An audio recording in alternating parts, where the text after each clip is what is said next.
కేదార్నాథ్ ఆలయ ద్వారాలు మూసివేత ఉఖీమఠ్కు కేదారేశ్వరుడు. ఉత్తరాఖండ్లోని కేదార్నాథ్ ఆలయ ద్వారాలను మూసివేశారు. శీతాకాల నేపథ్యంలో భాయ్ దూజ్ పండుగ రోజున శాస్త్రోక్తంగా ఆలయ తలుపులను మూసివేయడం ఆనవాయితీగా వస్తోంది. ఆలయాన్ని మూసివేయనున్న నేపథ్యంలో పూలతో అందంగా అలంకరించారు. ఉత్తరాఖండ్ ముఖ్యమంత్రి పుష్కర్ సింగ్ ధామి సైతం ఆలయానికి చేరుకొని స్వామివారిని దర్శించుకున్నారు. గురువారం వేకువజామున 4 గంటలకు ఆలయ తలుపులు మూసివేసే ప్రక్రియను ప్రారంభించారు.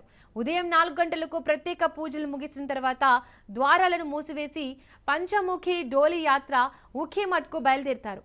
6 నెలల పాటు బాబా కేదార్ ఉఖీమఠ్లోని ఓంకారేశ్వర్ ఆలయంలో కేదారేశ్వరుడు పూజలు అందుకోనున్నాడు.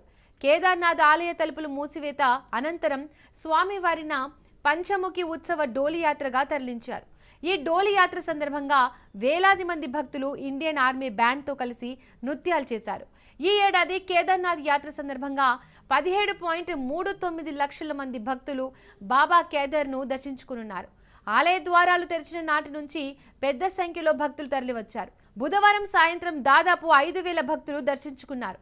ఇప్పటికే కేదార్నాథ్లో భారీగా చలి పెరిగింది. బుధవారం మధ్యాహ్నం మంచు కురిసింది.